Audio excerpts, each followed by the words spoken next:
ओम शांति, ओम शांति, ओम शांति। सभी श्रेष्ठ महान पुण्यात्माओं को दिल से ओम शांति। सभी भाई बहनों को सहर्ष नमस्कार। एक ऐसा विषय आज लिए हैं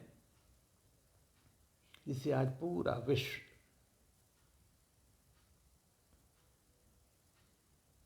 दुखी हुआ है। तो इन सभी दुखों का कारण क्या है, इसको थोड़ा समझना पड़ेगा। ये बहुत कॉमन टॉपिक है, लंबा टॉपिक है, इसलिए इस संपूर्ण टॉपिक को हमने 3 भाग में बांट रखा है। दुख पहले समझना पड़ेगा, दुख क्या है, क्यों है। दुखों की जो धारणा है वो क्यों होती है, दुख हमें क्यों मिलते हैं, और इन सभी दुखों को सुख में परिवर्तित करने के लिए सहज युक्ति क्या है, उसके लिए हमें पुरुषार्थ क्या करना पड़ेगा। ये 3 वीडियो हैं। आज पहले भाग में आपको हम थोड़ा दुख के बारे में बताते हैं कि जो भ्रम है दुख के बारे में, एक आम इंसान के कि दुख और सुख हमें क्यों मिलते हैं, उसके बारे में। फिर अगला वीडियो आप देखेंगे कि उसमें दुख की थोड़ा सा और हम गहराई में जाएंगे, दुख को समझना पड़ेगा। और फिर तीसरे वीडियो में हम आपको ये बताएंगे कि जितने भी दुख हैं इंसान के पास, चाहे वो बहुत बड़ा धनवान हो या कंगाल हो, उसके जो भी दुख हैं उसको सभी दुखों को सुख में परिवर्तित करने का पुरुषार्थ क्या करना चाहिए। तो ये तीनों वीडियो आप जो है एक बाय एक जो है अभी जो आएंगे उसको आप देखिए। और जब तीनों वीडियो मिल जाएं तो मैं आपसे यह निवेदन करूंगा कि तीनों वीडियो को फिर बाद में एक साथ देखें ताकि कनेक्टिविटी हो जाए, निरंतरता हो जाए। फिर ये मेरा विश्वास है, ये भगवान वाच है, अगर उसको आप समझ लेते हैं तो आपके सारे दुख धीरे धीरे सुख में परिवर्तित होने लगेंगे। तो चलिए आज पहले वीडियो में चलते हैं। एक कॉमन धारणा है इंसान की कि सुख दुख परमात्मा देता है, और इसी जो हमारी धारणा है उसके मुताबिक हरि इच्छा कह देते हैं, ईश्वर इच्छा। ये नहीं है। यह कह करके हम स्वयं को उसका प्रतिभागी होने से अलग कर लेते हैं। ये सबसे बड़ा भ्रम है।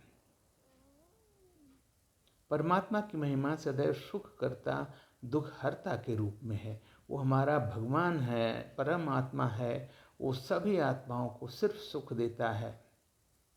उसको दुख देने वाला कहकर हम उसकी ग्लानि करते हैं।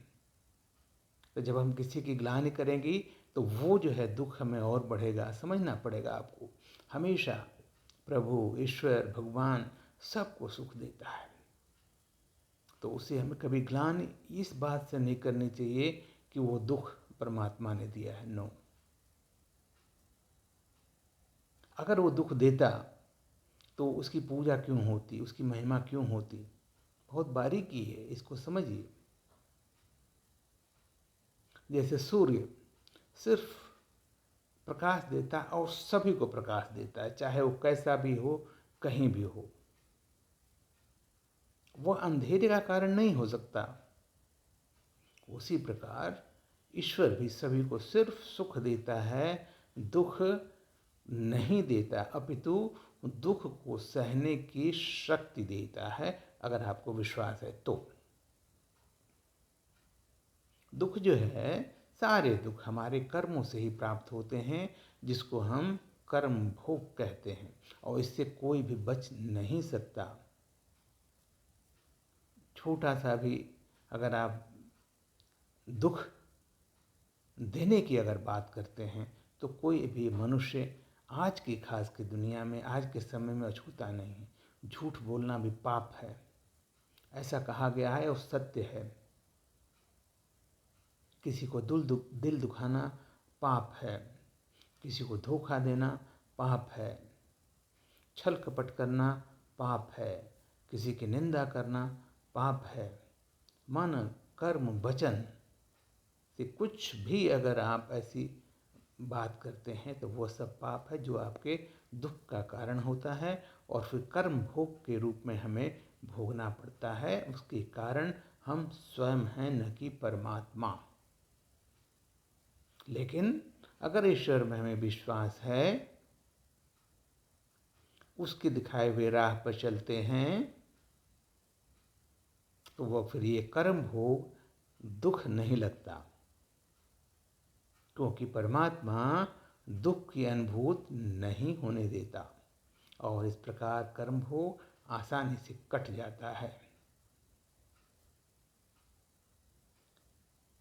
ज्ञान की धारणा आवश्यक है इस चीज़ को समझने और इसकी धारणा, इस राह पर चलने के लिए। ज्ञान, भक्ति का फल है ज्ञान, तो ज्ञान की धारणा आवश्यक है। ज्ञान का अर्थ होता है समझ, निश्चय परमात्मा में। परमात्मा के ज्ञान को समझकर, जानकर, मानकर श्रेष्ठ कर्म करना और उसके अनुरूप अपने आप को परिवर्तित करना, यही ज्ञान का वास्तविक अर्थ है। और तभी मनुष्य जीवन में पूर्ण सुखी, कल्याण युक्त और संतुष्ट रह पाएगा। यह एक भ्रम है। सुख दुख का अनुभव मन द्वारा होता है। देखिए, बड़ी बारीक बात है, समझिएगा इसको। लोग आम भाषा में कहते हैं सुख दुख का अनुभव मन द्वारा होता है, इसलिए मन को जीतने से सारे दुख जीते जा सकेंगे। किंतु मन तो एक साधन है, और जिसके द्वारा हम अनुभव करते हैं। मन का कार्य है संकल्प करना। कोई भी मनुष्य बिना संकल्प के तो रह नहीं सकता। एक सेकंड में न जाने कितने संकल्प चलते हैं। आप सुन रहे हैं, मैं बोल रहा हूँ, फिर भी कोई न कोई बीच में संकल्प चल रहा है। तो मन में संकल्प को तो रोका जा ही नहीं सकता, संभव ही नहीं है। उपनिषद में भी लिखा है, परमात्मा को नई सृष्टि रचने का संकल्प आया। निराकार को भी देखिए संकल्प आया और उसने सृष्टि रची। देवताओं के भी मन में संकल्प उठते हैं। गीता में भी भगवान ने कहा है कि जब जब धर्म की अति ग्लानि होती है, मुझे इस धरती पर अवतरित होने का संकल्प आता है। परमात्मा को भी संकल्प आता है, सबको संकल्प आता है। कोई भी बिना संकल्प के रह ही नहीं सकता। और इन सब से सिद्ध होता है कि संकल्प तो चलेंगे ही, संकल्प को रोका जा ही नहीं सकता। इसलिए संकल्प को तो छोड़ दीजिए। संकल्प या मन को जीत लेने से दुख दूर हो जाएगा? नहीं होगा। तो फिर दुख दूर करने की विधि क्या है, और इसके लिए हमें क्या पुरुषार्थ करें, इसे आपको समझना पड़ेगा। जो कि हम लगातार, आज आपको हम फाउंडेशन दे रहे हैं, जिसको इंट्रोडक्शन बोल सकते हैं। अगले वीडियो में आपको बताएंगे कि दुख को दूर करने की विधि क्या है, और तीसरी वीडियो में बताएंगे उसके लिए एक सहज पुरुषार्थ क्या करें जो कि सारे दुख सुख में परिवर्तित हो जाएं। तो एक बार फिर आपसे आग्रह करता हूं कि ये तीनों वीडियो, आज का वीडियो, उसके बाद अगले 2 वीडियोस आप ज़रूर देखिए। और मेरा ये विश्वास है, ये भगवान वाच है, कि आपको दुख को दूर करने में ये वीडियोस बहुत मदद करेंगे। ध्यान से सुनिए, विश्वास से सुनिए, उसको अमल कीजिए। ठीक है? ओम शांति, ओम शांति। परमात्मा है आपके साथ। हमारे जैसे करोड़ों दुआएं लोगों की आपके साथ हैं। सब दुख दूर होंगे, आप निश्चय रखिए। ओम शांति, ओम शांति।